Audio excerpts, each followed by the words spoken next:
أشهد أن لا إله إلا الله وحده لا شريك له وأشهد أن محمدا عبده ورسوله أما بعد فأعوذ بالله من الشيطان الرجيم بسم الله الرحمن الرحيم الحمد لله رب العالمين الرحمن الرحيم مالك يوم الدين إياك نعبد وإياك نستعين اهدنا الصراط المستقيم صراط الذين أنعمت عليهم غير المغضوب عليهم ولا الضالين قل ادعوا الله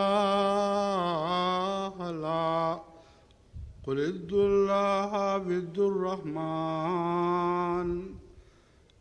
أيما تدعوا فله الأسماء الحسنى ولا تجهر بصلاتك ولا تخافت بها وابتغ بين ذلك سبیلا۔ سورہ بنی اسرائیل آیت 111۔ تو کہہ دے کہ خواہ اللہ کو پکارو خواہ رحمان کو، جس نام سے بھی تم پکارو سب اچھے نام اسی کے ہیں، اور اپنی نماز نہ بہت اونچی آواز میں پڑھو اور نہ اسے بہت دھیما کرو، اور ان کے درمیان کی راہ اختیار کرو۔ یہ جو سلسلہ خطبات ہے یہ حضرت اقدس محمد مصطفیٰ صلی اللہ علیہ وآلہ وسلم کی دعاؤں سے متعلق ہے۔ دن رات صبح شام اٹھتے بیٹھتے اپنے لیے اور امت کے لیے جو دعائیں کی ہیں قیامت تک کے لیے، یہ وہی مضمون ہے جو اب بھی جاری رہے گا۔ آج چونکہ خدام احمدیہ کا اجتماع شروع ہو رہا ہے، اس لیے جو بھی خدام سن رہے ہیں وہ توجہ دیں، کیونکہ آج نماز کی اہمیت سے متعلق یہ خطبہ ہے۔ حضرت صلی اللہ علیہ وسلم نے ہمیں جس طرح نماز پڑھنی سکھائی اور قدم قدم کی دعائیں بتائیں، ان سب دعاؤں کا مضمون ہے، اور میں امید رکھتا ہوں کہ نماز والے حصے کو خصوصیت کے ساتھ خدام ذہن نشین کریں، دل میں جگہ دیں، اور کبھی بھی نماز کی اہمیت کو نہ بھولیں۔ ایک حدیث بخاری کتاب الاذان سے لی گئی ہے، عن جابر بن عبداللہ۔ حضرت جابر بن عبداللہ رضی اللہ تعالیٰ عنہ بیان کرتے ہیں کہ رسول اللہ صلی اللہ علیہ وسلم نے فرمایا، جو شخص اذان سننے کے بعد یہ دعا کرے، اے اللہ جو اس کامل دعوت اور قائم ہونے والی نماز کا رب ہے، محمد صلی اللہ علیہ وسلم کو وسیلہ اور فضیلت عطا کر اور ان کو اور آپ کو اس مقام محمود پر فائز کر دے جس کا تو نے آپ سے وعدہ کیا ہوا ہے، تو قیامت کے روز اس کے لیے میری شفاعت جائز ہوگی۔ یہ وہ الفاظ ہیں جو ہمیشہ ہم اذان سننے کے بعد پڑھتے ہیں۔ ابھی بھی اٹھنے سے پہلے میں نے انہی الفاظ میں دعا کی تھی، تو اب میں اصل الفاظ آپ کے سامنے پھر رکھتا ہوں۔ کوئی مشکل نہیں ہے، اس کو آسانی سے یاد کیا جا سکتا ہے۔ اللہم رب ہذہ الدعوۃ التامۃ والصلاۃ القائمۃ آت محمد الوسیلۃ والفضیلۃ وابعثہ مقام محمود الذی وعدتہ۔ یہ دعا کے الفاظ ہیں۔ حلت لہو شفاعتی یوم القیامہ، تو اس کے لیے قیامت کے دن میری شفاعت جائز ہو جائے گی۔ ایک حدیث مسلم کتاب الصلاۃ سے لی گئی ہے۔ حضرت سعد بن ابی وقاص رضی اللہ تعالیٰ عنہ بیان کرتے ہیں کہ رسول اللہ صلی اللہ علیہ وسلم نے فرمایا، جس نے مؤذن کی اذان سنتے ہوئے یہ دعا پڑھی، میں گواہی دیتا ہوں کہ اللہ کے سوا کوئی عبادت کے لائق نہیں، وہ تنہا ہے، یعنی ایک ہے، اس کا کوئی شریک نہیں، اور یہ کہ محمد اس کے بندے اور رسول ہیں۔ میں اللہ سے بطور رب اور محمد سے بطور رسول اور اسلام سے بطور دین راضی ہوں، تو اس کے تمام گناہ بخش دیے جاتے ہیں۔ جو تمام گناہ بخش دیے جاتے ہیں سے مراد یہ ہے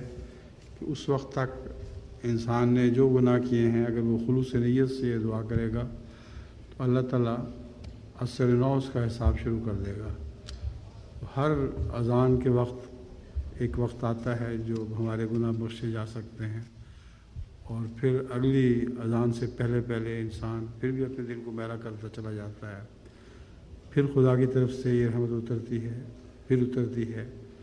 پھر رات کو تہجد کے وقت بھی انسان کے لیے موقع ہے کہ اپنے دل کو پاک و صاف کرتا رہے۔ ایک روایت سنن ابی داؤد کتاب الصلاۃ سے لی گئی ہے۔ حضرت ام سلمہ رضی اللہ تعالیٰ عنہا بیان فرماتی ہیں کہ رسول اللہ صلی اللہ علیہ وسلم نے مجھے تعلیم دی کہ میں مغرب کی اذان کے وقت یہ دعا پڑھا کروں، اے اللہ، یہ تیری رات کی آمد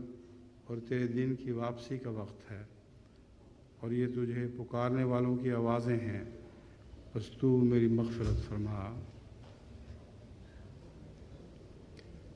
بس وہ جو آواز انسان سنتا ہے مغرب کے وقت، دن ختم ہو رہا ہے، رات آنے والی ہے، تو پکارنے والوں کی آوازیں یاد دلاتی ہیں انسان کو کہ اللہ ہم پر رحم فرما اور ہماری مغفرت فرما۔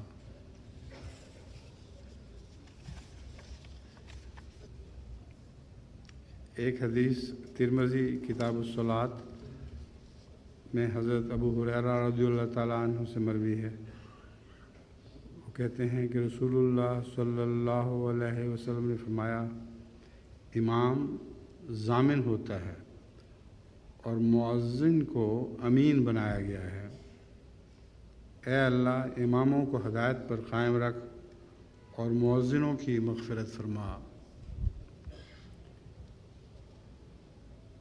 امام ضامن ہوتا ہے اور مؤذن کو امین بنایا گیا ہے۔ امام ضامن ہوتا ہے تمام مقتدیوں کا، اس کی دعاؤں میں مقتدیوں کی دعائیں بھی شامل ہو جاتی ہیں، اس لیے امام کو ضامن فرما دیا، وہ ذمہ دار ہے۔ اللہ تعالیٰ اس کو اپنی ذمہ داریاں ادا کرنے کی اور اپنے مقتدیوں کی ذمہ داریاں ادا کرنے کی توفیق عطا فرمائے۔ اور مؤذن امین ہے، اس نے ایک پیغام امانت کے ساتھ دوسروں تک پہنچا دیا، اور مؤذنوں کے بھی مغفرت فرما، انہوں نے امانت کا حق ادا کیا ہے، اللہ تعالیٰ ان کو بھی اپنے فضل سے بخش دے۔ مسند احمد بن حنبل جلد 3 میں حضرت ابو سعید خدری رضی اللہ تعالیٰ عنہ کی روایت ہے۔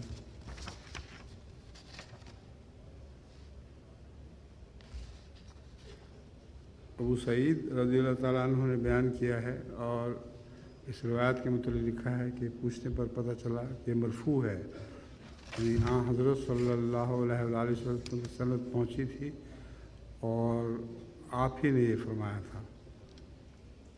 ابو سعید رضی اللہ تعالیٰ عنہ نے بیان کیا کہ رسول اللہ صلی اللہ علیہ وسلم نے فرمایا، جس نے نماز کے نکلتے وقت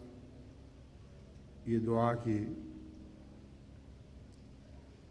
جس نے نماز کے لیے نکلتے وقت، وہ نماز کے لیے جا رہا ہے، اس وقت کی دعا ہے، اے اللہ، میں تجھ سے سوال کرنے والوں اور اپنے پیچھے چلنے والوں کے حق میں سوال کرتا ہوں۔ پیچھے چلنے والوں سے مراد اہل و عیال اور اولاد اور تمام جو